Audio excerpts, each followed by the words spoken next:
What Zune liked to do in Touhou music is he typically made one of the 8-bit channels and one of the percussion channels, or multiple percussion channels from the PC-98 sound chip all play together. So that's what gives a lot of his percussion a bit more of an erratic and unique sound compared to if you just opened up the tracker and tried using the bass channels yourself.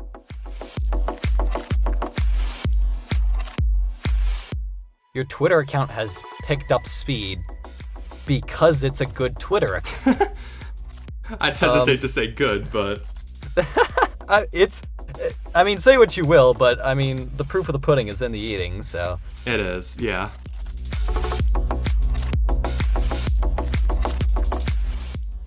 Just two random passerbys on the infinite web space, just looking at each other across the street and noticing they have different colored t-shirts.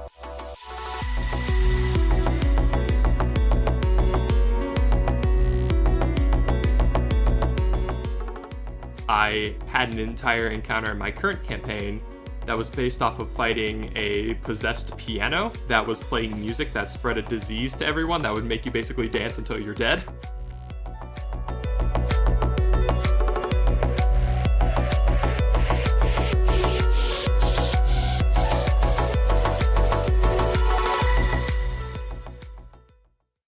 Hello, and welcome to the very first ever issue of the Hifuu Community Club.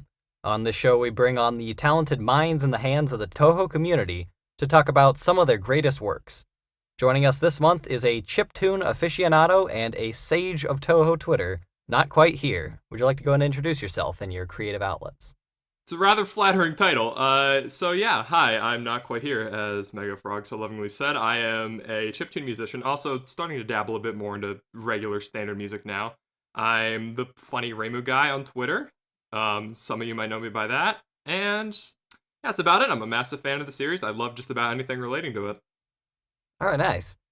So, first thing I wanted to tackle is mostly your chiptune music, as I haven't heard a whole lot of your newer stuff. You make music in chiptune trackers, like I believe you use Bamboo Tracker a lot, and it gives like your Touhou covers and your other video game covers have a very authentic retro feel. For those that aren't familiar with chiptune trackers, what's the process you go through when making a song or a cover, and like how's that different from using a different audio workstation? It's very different. So I use, in addition to Bamboo Tracker, I use Deflamask, and I'll use that as more of an example because it's a lot more user-friendly. So the main thing that puts people off from making authentic, console-accurate music in either Deflamask, Bamboo Tracker, or whatever, is the fact that it is not, you don't get a keyboard in front of you or anything else. You have one set of notes, two sets of notes actually. You have all your white keys, all your black keys, typically on two rows of your like computer keyboard. If you have a MIDI keyboard, it's different. But you have those, and then you have to manually like shift your pitch and whatnot. You have to make all your instruments yourself. You can't just throw in a sound font and stuff. It gets a lot more complicated if you want to be as authentic as possible and make stuff in real hardware. For instance, with the Sega Genesis, using like gems or just strictly binary to write your music. I'm not nearly as smart enough to do that, so I just use trackers, and Deflamask is kind enough to give you a full-sized keyboard on screen if you need it. But yeah, I'd say that's probably the most different part, and just it takes a lot more time than you would expect, and also has a lot more limitations, which some people also might find off-putting. I personally find it really fun to work within a specific set of limitations. I know that's not everyone's cup of tea, but it just so happens to be mine. That is genuinely incredible. I've seen chip trackers being used in real time by other people that make compositions with it, and it's bizarre. Like I've seen some people that work with MIDI keyboards and whatnot to make it a bit more intuitive to the musically minded, but for a lot of it, it's kind of just, click and choose, copy and paste, click and drag, which is beyond my comprehension as a musician. But yeah, a lot of respect for people that use that kind of stuff.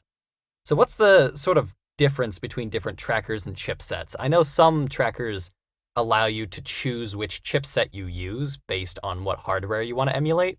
What are the differences between the different ones? So, first of all, it depends on your program, since some programs are only made for one specific platform and some are made for multiple. For instance, I'd say probably the most well-known tracker software out there is FamiTracker, which composes NES or Famicom music. and also has its various different upgrade sound chips that very few games use, but all sound really good.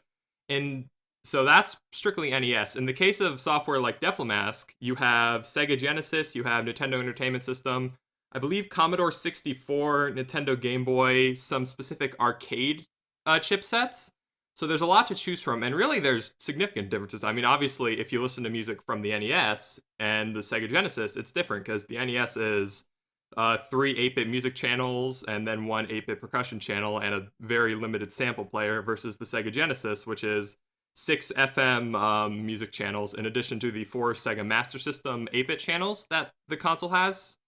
So it's really like, as you definitely know what era you're making something in because it sounds like that. And there's even like differences within the company, like a company makes chips the same different chips that they use made by the same company is what I'm trying to say. So for instance, the Sega Genesis uses a Yamaha sound chip called the what is it? YM2612, and then the NEC PC88 and PC98 computers use the Yamaha 2608. And while they're very similar in terms of numbers, they're very different because the Sega Genesis has a much more powerful sample player and an additional 8-bit channel that it takes from the Sega Master System, versus the PC98s, which is the same 6 FM channels, 3 of its own 8-bit channels, which in my opinion are more limited. Some people probably know how to use them better than I do. But in addition to that, it also has, I believe, 6 rhythm channels dedicated to doing percussion all by itself.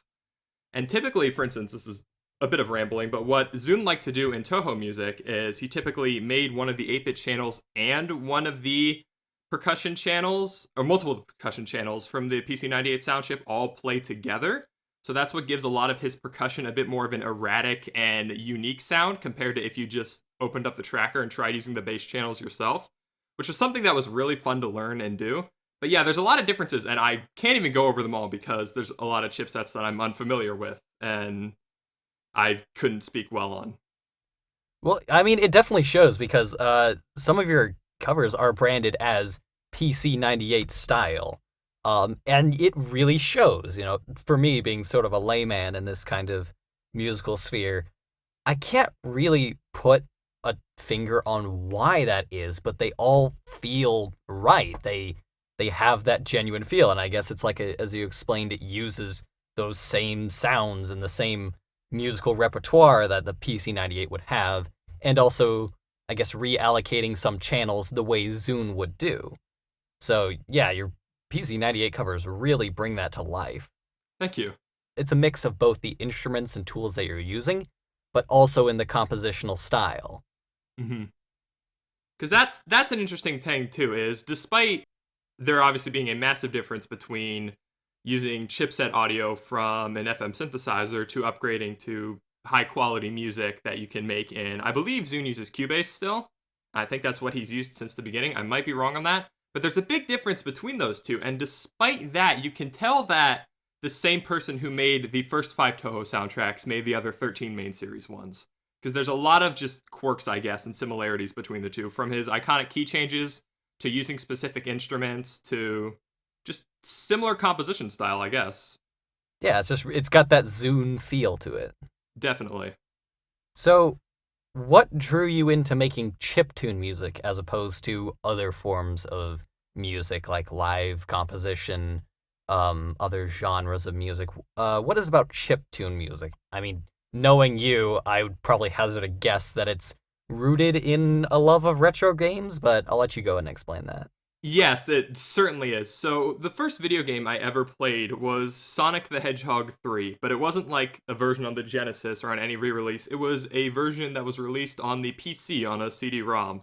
And I remember playing that a lot back on my Windows 98 machine, I think it was at the time. But the interesting thing was that soundtrack, the audio files weren't from the Genesis because that technology wasn't really possible, so it was all done in MIDI. And the MIDI renditions, I'm as nostalgic as I am for them, I'll admit that they are just completely terrible compared to their original counterparts. And in addition to that, some songs had to be changed due to, I believe, it's copyright reasons. So there are songs that sound noticeably different across the two versions. But that's the version I grew up on. So as a kid, I thought those were the originals. So I remember back when YouTube became more mainstream and when someone started uploading all the Sonic game soundtracks, I remember listening to them. And I remember thinking, wait a second, that sounds different. I really like how that sounds. I like that more than the version I'm playing sounds. And that's kind of what drew me into listening to a lot of FM music and stuff. I mean, I'll still stand by Hydra City Zone Act 2 from Sonic the Hedgehog 3 is one of the greatest pieces of video game music ever written. And that's probably one of the songs that motivated me the most to start my own FM music. Wow, yeah. I think I actually own that same Sonic CD game that I picked up at a thrift store. But I would have to do some emulation to get it to run because it's not exactly made for Windows 10. Yeah, I've tried it myself too. It does not work well. Ah, that's a shame. Well, do you have any big music projects in the works at the moment? Anything you can talk about? Yes, I do actually, and I'll probably release a teaser for this at the time whenever this podcast goes up. I am currently working on an entire PC-98 demake album of the Touhou 10 soundtrack. Oh, wow. Which is, it's coming along nicely. The reason why I wanted to cover an entire soundtrack at some point, and I decided that I looked at all the Touhou soundtracks, and there's some that I definitely like more than Touhou 10. For instance, I really like the soundtrack for 18. I really like the soundtrack for 6 through 8. I all think those would blend really well in the PC-98 style. But Touhou 10 really stuck out to me because in terms of instrumentation, it's one of the most unique Touhou soundtracks out there. Uses a lot of stuff that's really never seen again in the series after that, and I think that's kind of a shame. So what I wanted to do is kind of bring forth that familiar blend of typical instruments used in Touhou 1 through 5, as well as new instruments that never really used before that I either made myself or edited down from another game on the PC-98 or whatever. And I just thought that would be like a really interesting and fresh type of sounding thing. Also, I really wanted to cover Native Faith. Oh yeah, absolutely, everyone does. Well, yeah, big excited for that, so make sure to keep an eye out for that. To pivot off of music and your history with Chiptune for a bit, I want to give you a bit of a chance to talk a little bit about your Twitter page, which your Twitter page is astoundingly prominent. It is. It's almost like there's nowhere you can go on the Touhou side of Twitter without running into your account. That's unfortunate.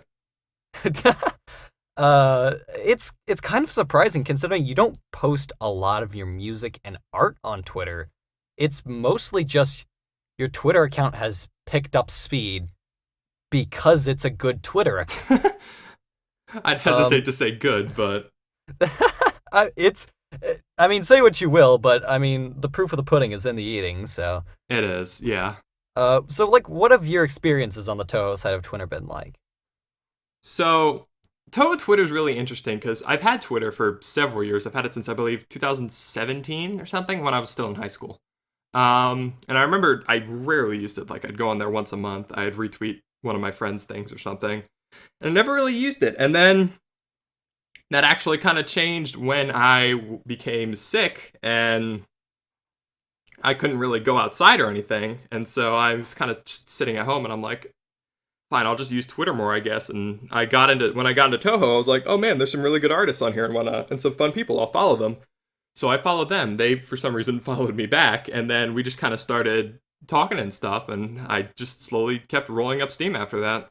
It's interesting as well because as far as Touhou Twitter accounts go, most that I've come across are just artists posting their art and whatnot, and tend to get a couple thousand to maybe 10 or even 100,000 if they're well known on Pixiv or other websites. But for Twitter accounts that are mostly social, there's really only a handful of them that end up becoming very prominent in the community. Like, getting to 1,000 followers with posting very little art on your account is incredible on the Touhou side of things. It's not nearly as prominent as some other online communities are. And so I think you're sitting around 700-ish followers right about now. Something like that. That's no small number in the Touhou community. That's pretty sizable. And even just seeing, like, interacting with your account, seeing the interactions with it, it sometimes seems as if the communities for your music and your Twitter page are kind of their own separate audiences, which is something you sometimes see, like, in YouTube spheres and whatnot. I know this is a big thing with the YouTuber Justin Wang. His Twitter account is considered like an entire separate creative medium to his YouTube channel, and they almost have their own communities. But you don't see that a lot in fandoms, and I could think of perhaps a few other examples. There's a handful of gimmick accounts, but it's really not that common to see just an account for Twitter, just socially chatting and whatnot, making memes here and there, pick up such incredible steam. And even every once in a while, you put out a tweet that's pretty high effort, like your tier lists or occasionally opinion pieces. And those tend to catch quite a bit of steam. We're talking likes in 500 to 1,000, even sometimes far beyond that. What do you think it is that sort of propelled your Twitter account to be among some of the higher social accounts for the Touhou side of Twitter? I don't really know. If I had to take an educated guess, I'd say it's just because people like the fact that I talk about anything and everything. I don't feel the need to restrict myself to one specific thing. I'll talk about what's on my mind. I'll post whatever I feel like posting, whether it's a meme, one of my opinions, or just whatever random thought creeped its way into my mind that day. Yeah, and I mean, it shows that people really like that, with just the amount of interactions you get. Every once in a while, you get an opinion piece that perhaps a few people get a bit sour about, but I suppose that's just Twitter experience in general. And fandom experiences, for that matter. Yeah, I suppose so. Would you say for the most part that your interactions have been mostly positive, negative, dubious, or all three? I'd say a majority of my interactions have been positive. Even if, like, most what other people view as a negative reaction, I wouldn't really view as one. I just kind of view it as, oh, hey, we disagreed. And other people are like, oh my god, he disagreed with me. How dare him? He's so disagreeable. But I just kind of view that as, oh, okay, a difference of opinion. Whatever, let's move on. There have been a handful of times you've made some controversial takes on Twitter. Not really to name any specifics, but when you put out an opinion piece on a certain game or a character that you don't like that much for one reason or another, and the tweet isn't received all that well, what are the responses typically like? What do you think about the quality of the discussions on Twitter? Quality of discussion highly varies based on the individuals that you're talking to, because some are up for an educated debate, and some are up for an educated debate, except the difference is they want to sound educated and they'll just ignore everything you say. So, for the most part, I'd say most debates I have don't really end up being debates. It's typically someone just like, oh, why do you believe this way? And I'll just say, oh, yeah, because of this. And most people are like, oh, okay. And then it just dies off after that. That's fair. I mean, yeah, I suppose at that point, it's not really a debate as much as it is just a dialogue of just saying, I like this. I like this. An NPC exchange. Yeah, exactly what it is. Just two random passerbys on the infinite web space just looking at each other across the street and noticing they have different colored t-shirts. Yeah.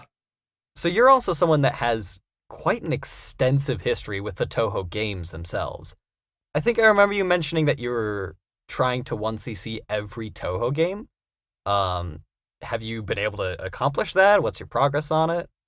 Still, unfortunately, no. The last Touhou game I have to 1cc, if we're not going to count Highly Responsive to Prayers in this, because it's not a typical bullet hell, the last one I have to do is Subterranean Animism, which is still kicking my rear. Super hard. I have not played it in a while, admittedly, but it's a struggle. But besides that, I have 1cc'd every single game in the main series on normal. Congrats. Besides the obvious answer being Touhou 15, which of the games gave you the most trouble with a 1cc? So not counting Subterranean Animism here, because I haven't obviously completed the 1cc yet, but I'd say honestly, Undefined Fantastic Object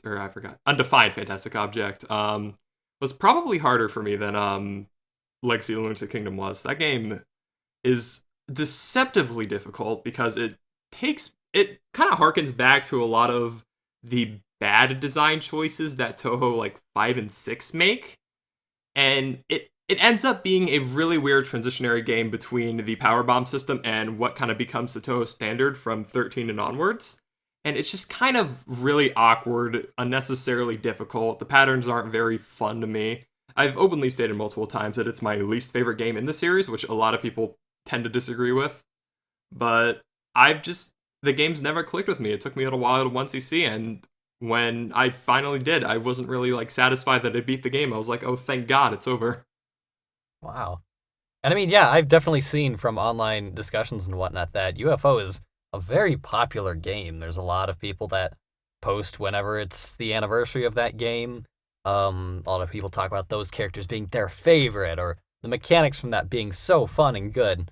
And, coming from somebody who has not once CC'd it, Don't bother. yeah, exactly. I kind of look at it and be like, this kind of just looks like 17, but less fun. I'd pretty much say that's how I feel towards it. Yeah, that makes sense. So now, I know the answer to this question. Most everyone that knows you knows the answer to this question. But for the select few of my viewers who don't, do you have a favorite Touhou character? Wow. And if so, what makes this character stand out from the rest of the cast to you? So I guess you could consider this a bit of a boring pick, but whatever, I'll say it anyways. My favorite Touhou character has almost always been Reimu.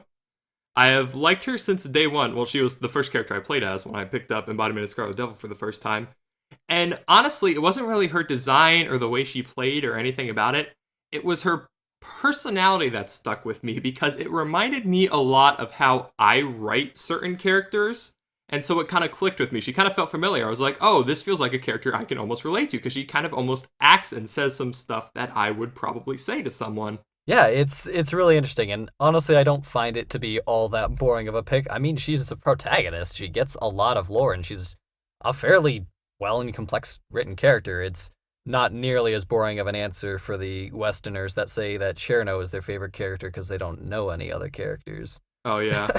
So, yeah, I definitely think there's a lot to Reimu in the way that she's depicted and whatnot, and it's bizarre because some of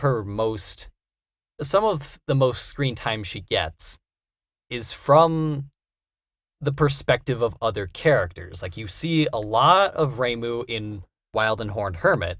That comic was very controversial for painting Reimu as a very flat and basic character. But it makes a lot more sense when you consider that Wild and Horned Hermit is from the perspective of Kazan, and Kazan tends to kind of do that. She generalizes other characters in her mind. She looks at people, makes assumptions about their character, and that's all she sees them as. So sometimes you get that kind of issue in other Touhou media where you see Reimu as just this kind of miserly, kind of jerkish character who only cares about her own well-being. But that's not really who she is, and getting to see that drawn out in a more complex way from some of the other comics and from really the main series games, I think is really interesting. And I think there's a lot more to be explored with Reimu than a lot of people really look into. I definitely agree, because back to what you're saying about the perspectives, my favorite of the Touhou print works has always been the fairy manga, which is a very weird choice in this community. I haven't read all of the print works yet. I've still got like Wild and Horned Hermit to get to, and I need to finish Forbidden Scrollery. So I can't say that with too much confidence as of now, as one of those may overtake it. I don't know. But Reimu in that is a lot more laid back and kind of calm and kind of gets worked up sometimes over rather superficial things, but that's because it's written from the perspective of the fairies of light who see her in her natural habitat in her like everyday life, which is, again, that's what I really like about the series, is the fact that the characters are significantly more fleshed out than the games give you, because the games are pretty limited in the dialogue of the protagonists. And I would definitely say, as somebody that's read Wild and the Horned Hermit, read it. It's really good. I really like it. But it's kind of got the Game of Thrones issue where it's like, read it, but don't finish it. It didn't end well. It didn't end great. It wasn't nearly as much of a letdown as Game of Thrones, I'll say, but I think that's a hard bar to top. It is, but it, and not to get too much into spoilers for either you or for others who haven't read it, but I think Zune thought he was a little smarter than he was when he wrote the ending. But anyway, to pivot off of that, you mentioned as well that you've got a bit of a soft spot for Sangetsusei, the Fairies manga series. Definitely. And I mean, I've got to say that I do too. Hirosaka's art style is really just pleasant and comforting to look at. So other than that, what about the comic series really puts it above the others for you? Well, this is a stupid reason to put it above, depending on who you are. I really, really like the soundtrack CDs that came with each of the manga. I think they're fantastic in terms of being atmospheric. They almost feel something out of a Double Dealing Character, which is a soundtrack I really liked due to its different nature compared to the rest of the series. But besides that, it's just, I think Touhou really blends itself to a slice of life format, and while almost all the manga are kind of structured like that, the fairy mangas don't have nearly as much going on in them until like the very end in Visionary Fairies of Shrine. And I know some people probably don't like that. I, however, really do, because some people read a story that doesn't really have like a satisfying conclusion or anything that really happens in it, and they're like, oh, that was a waste of time, nothing happened. But I look at it as kind of more, hey, that's funny, they didn't resolve anything, they just go back to being themselves. I think that's pretty like charming. Yeah, that sort of circular narrative is a good narrative tool when it's used right. I mean, you see this in a majority of American TV shows. A lot of sitcoms, a lot of cartoons use this format, and it's because you're not really watching it to see the characters change and evolve and become someone different like you would in a novel or um, most other manga series. You're more just seeing it to enjoy it in the moment and go on to the next episode. Mm-hmm. And I think that's a lot of how Sangetsusei is written. It's not like, oh, we're going to see this incredible story and learn something about greater life. It's, no, you're going to read it because you're going to see cute fairies doing cute things and being stupid. Yeah. So I think that is, I can get why some people would find that to be, feel like a waste of time because they're expecting something that they're not going to get. But I think if you know what you're getting into when you start reading Sangetsusei, you're going to enjoy it a lot more. Yeah, I would definitely agree with that. So, as far as you've mentioned, playing the games, reading some of the comics and whatnot, do you own any Touhou merchandise, official or otherwise? I own quite a bit, though, so yes, I know some people probably roll their eyes at this, some people like it. I've got, the first ever thing I got in terms of Touhou merch was two Fumos. I have Reimu and Remilia sitting on my desk since they're some of my favorite characters in the series. In terms of that, I have quite a few Touhou Nendoroids. Let's see if I can remember them off the top of my head. I could look on my dresser, but I'm lazy. So I've got Reimu, Marissa, Chirno, Yukari, Raisen, and Sakuya. Is that it? I think that's it. Yeah, 6 of them. And then I own a copy of Oriental Sacred Place, and it's 3 CDs. And in addition to that, I own, let's see, is it 4 of the music CDs? Let me count. I've got Magical Astronomy, Trojan Green Asteroid. Oh, I have a third one. I can't remember what it is. Changeability, A Strange Dream, and Aki's Untouched Score Volume 3, I think. Whatever one was the Mystic Square soundtrack. Oh, wow. And I also have a Reimu statue that I, for some reason, bought and still don't have a good place to put. I mean, I've seen it. It's massive. Yes. Yeah, I honestly need to look more into getting some official Touhou merchandise because I really would like to have a physical copy of Trojan Green Asteroid. I think that's one of my favorites of the Hifuu CDs. Oh, it's so good. So good. And just reading them is a really fun experience as you're listening to the music. It's not really comparable to any other experience that the series gives you. It's just something very unique and interesting. And it really shows that's where Zun's passion is. It's just writing and making music. Right, yeah. And it's an audiovisual experience that's put together. You can listen to the CDs and you can read the stories separately, but that's not the full experience as it was intended to be. Zun's really good at making a more full, complex experience with the Touhou project, being that he's writing these stories about mythology and magic and whatnot, but they're not just stories to be read, they go along with something else. In the case of the games, they're meant to go along with this bullet hell shoot 'em up game. And in the case of the novels, most of the novels pair with another medium, such as a CD or another comic, like Cajun Lunatic Renegade is intended to be read alongside Silent Sinner and Blue, and some would argue whether or not it's supposed to be read alongside the Inaba comics. I think it's still a bit nebulous, but it's all part of the Bugetsuso, and it is part of this one holistic experience, regardless if Inaba may or may not be canon. Not to mention Silent Sinner and Blue also has its own music CD to coincide with reading that as well, so it's really just a whole complex experience. I really like Silent Sinner and Blue's music, by the way. Oh yeah, it's really good. I like it a lot more than I like Silent Sinner and Blue, to be honest. I would hesitate, but yeah, I agree. Occasionally as well, I've seen you post a little bit about Touhou Lost Word, which is the licensed third-party gacha game. You seem to be somewhat invested in the story of the events, occasionally posting screenshots of dialogue and whatnot. What are your thoughts on the overall game design, the writing, and just the experience of Lost Word? if you had to look at Lost Word, you'd probably say, why are you playing that game for the reason you are? Because in addition to making music, I'd like to consider myself at least to be a good writer. I really enjoy writing and being creative in my writing. It's what I do. That's why I love tabletop RPGs so much. But I initially picked up Lost Word to see where the story would go, because I'm curious, because it's a story that Zune has no involvement in as far as I'm concerned, and it's entirely up to the fans.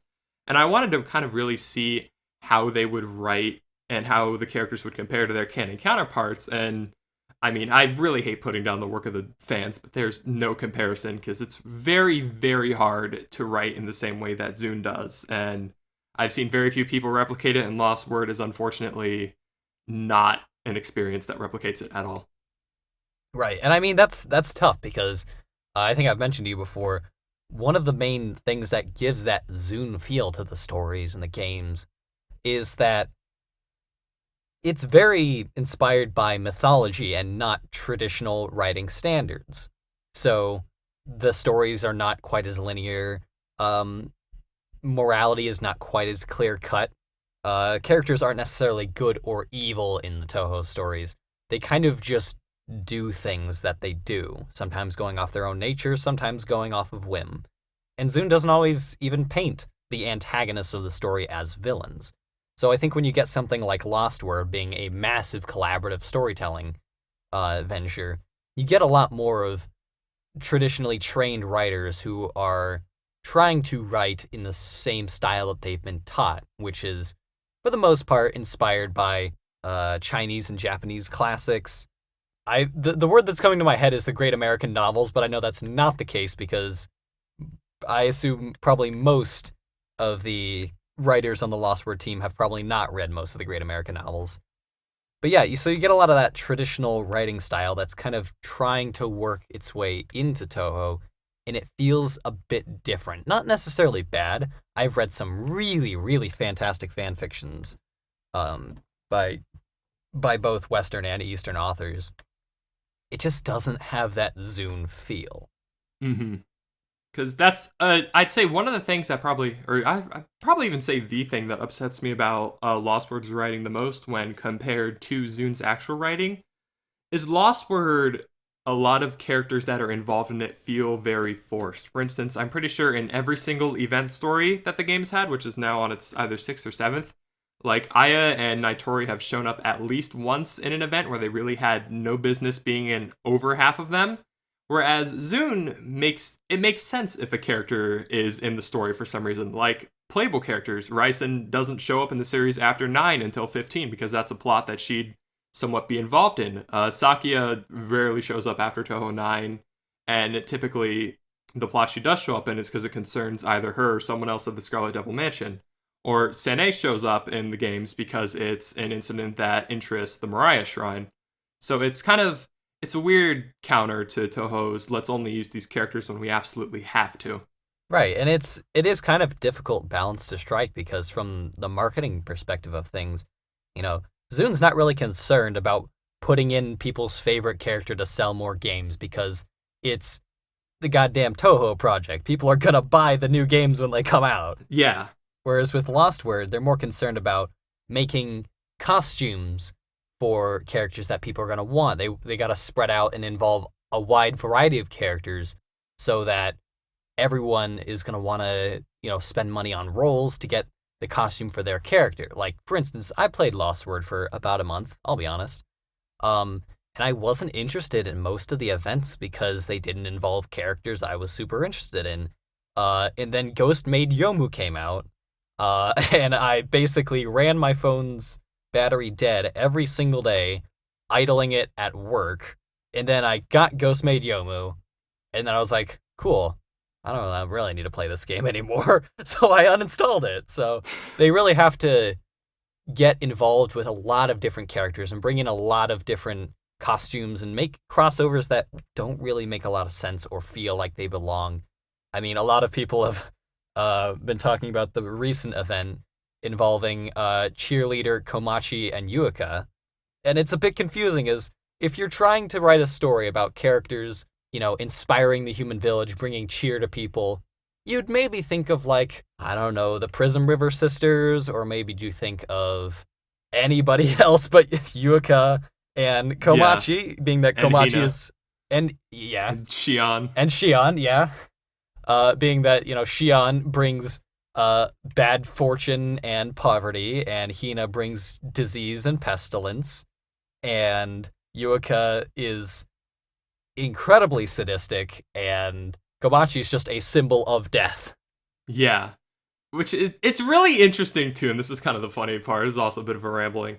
Despite how this event makes no sense in terms of its casting, I'd say it's probably the best event that Global's gotten since the first one, solely because they don't take the concept too seriously and like they don't force Yuka or Shion or like Komachi to be overly cheerful or pretend like there's something that they're not. Like Yuka's still an asshole to just about everyone in the story. She flat Aya makes like one narcissist or not narcissistic, sarcastic comment towards her, and Yuka just instantly lasers her from where she's standing and then just like says she shot her down or something like that.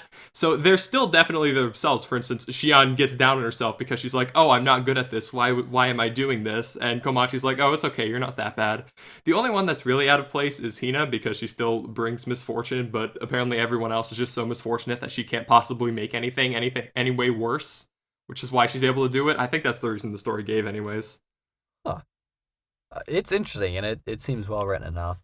Compared to everything else we've gotten, it was not paced horribly. It was decently written. I'd say it was overall a success. That's because everything else we've gotten recently has been a catastrophic failure, in my opinion. So, outside of your fan works for Touhou, you've also made content for a lot of other fandoms and hobbies. You've got quite a portfolio of Mega Man and Sonic the Hedgehog covers. In what ways, and I think we've kind of already discussed a little bit of this, but in what ways have those two properties in particular influenced your creative work? So, yeah, definitely. So, as I previously stated in this interview, Sonic was the first video game franchise I really got into since it was the first game I ever played.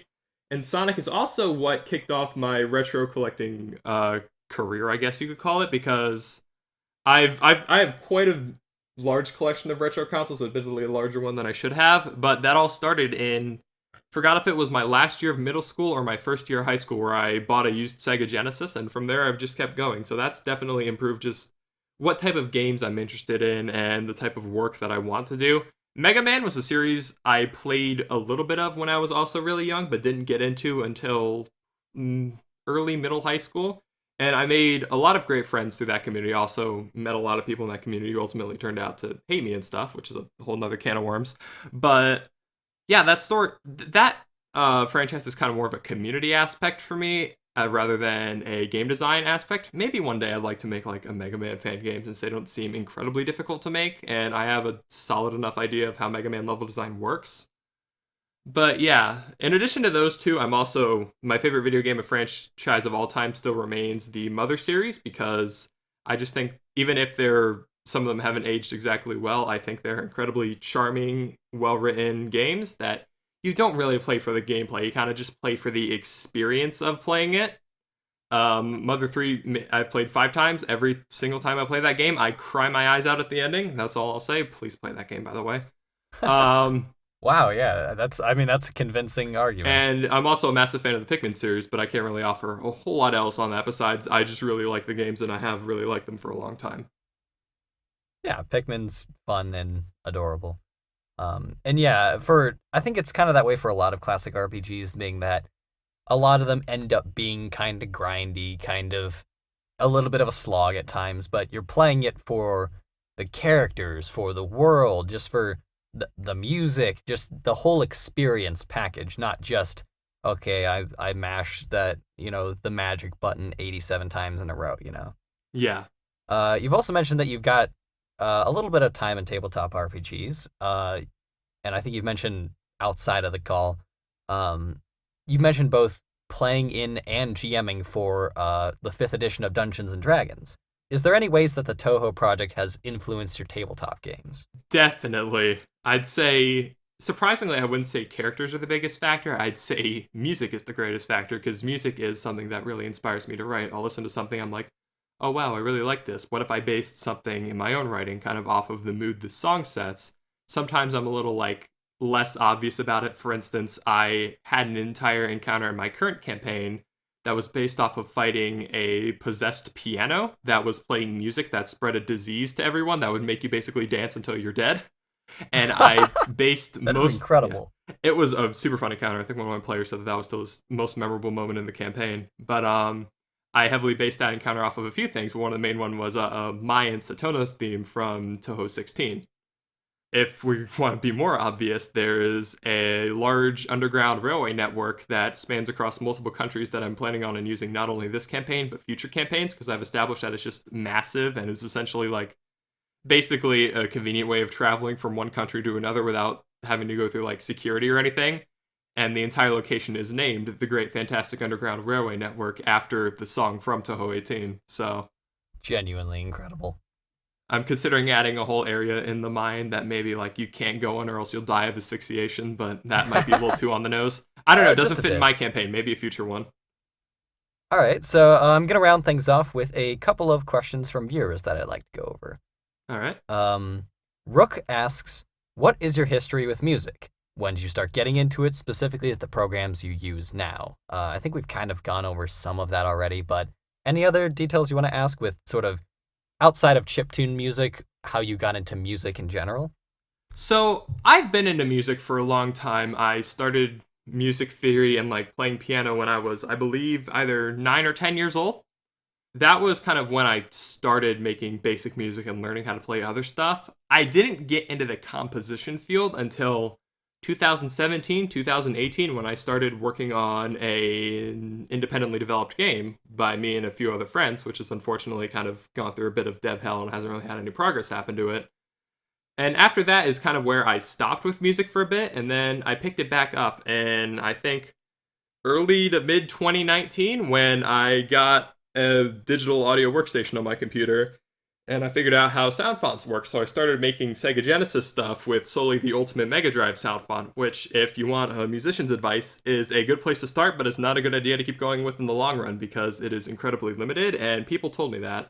So eventually, when people told me, this doesn't really sound authentic, I started looking more into how I can make it sound authentic in my digital audio workstation that I use. So eventually I learned of the system limitations, and I learned of a virtual studio that I use that can directly emulate Sega Genesis instruments, and it works so well to the point where it's actually backwards compatible with trackers like Deflamask, because you can import just raw instrument data.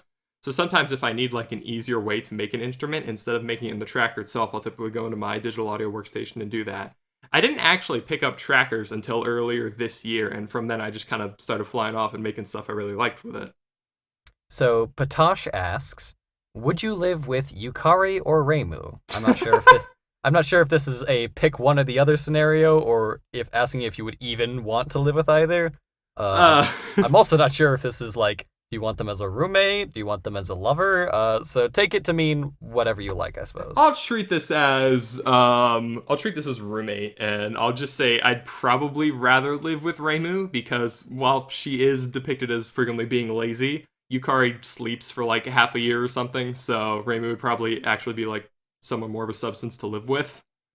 Actually taking up her side of the dishes and rent. Potentially. Well, probably not rent, but yeah. Yeah. All right, so Kokoro Gaming asks, could you beat 30 million Reimus in a fist battle? I can definitely not beat 30 million Reimus in a fist fight. You could probably take a few, but probably not 30 million. That's I don't think I could take one. Really? I don't know. So Sakuya Enjoyer asks, what got you into Touhou? Okay, this is kind of a fun story, and it kind of ties back into everything I've been talking about so far. So I was made aware of Touhou through both a conventional and non-conventional mean, because I learned about Touhou back in probably 2012, 2013, maybe a bit later than that, when someone's upload of the Bad Apple song from Touhou 4 came into my recommendation. And I listened to it, and I remember specifically thinking, oh wow, I really like this. It sounds like Sega Genesis music. And I put it in my liked videos. I listened to like a few other songs from the soundtrack, and I made myself aware with basic knowledge of the characters, but by basic I mean I knew who the entire cast of the Embodiment Scarlet Devil was, and I knew who Ellie was, and that was about it. So I had Touhou on my backlog for a while, and I didn't end up starting it until I started, or like the week before I started chemotherapy. And I was like, I should kick off some stuff from my backlog since I'm going to be home for a while. And I looked at Touhou and I was like, you know what? I'll give this series a shot now. Why not? So I played it. I was like, this is all right. And then the moment that sold me on the franchise was listening to the stage 3 theme from The Embodiment of Scarlet Devil. I was like, oh, I'm going to love this series. This song is fantastic and the atmosphere it creates and stuff. Oh, yeah. And from there, it's just kind of been like a downward spiral, I guess. I don't know what else to call it. Yeah. But I've just gotten really obsessed and wrapped up with the series. Yeah, that's great. I think we're just about coming up on time. So before we head out, would you like to go ahead and tell the listeners where they can find your content? Yeah, so you can obviously follow me on my aforementioned Twitter account, which is where I'm the most active. You can also find me on YouTube, where I'll rarely upload my completed songs. I just kind of choose which ones I want to upload and which ones I don't. So you can find me in those 2 places mainly. I stream on Twitch once a year because I'm dedicated to streaming the anniversary of one of my least favorite games of all time. And that's about it. All right, and links to all that will be in the video description. So thanks for joining me tonight. It's been a lot of fun. Just as a reminder for the audience that we will be back on February 1st with the new featured creator. So until then, please wait warmly. Keep an eye out for some new videos on the Megafrog channel as well. Should be coming late December, early January. Might already be out by the time this airs.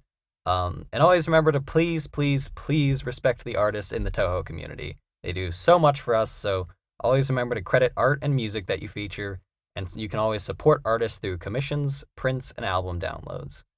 Thank you for tuning in to the Hifuu Community Club, and to all, have a pleasant evening.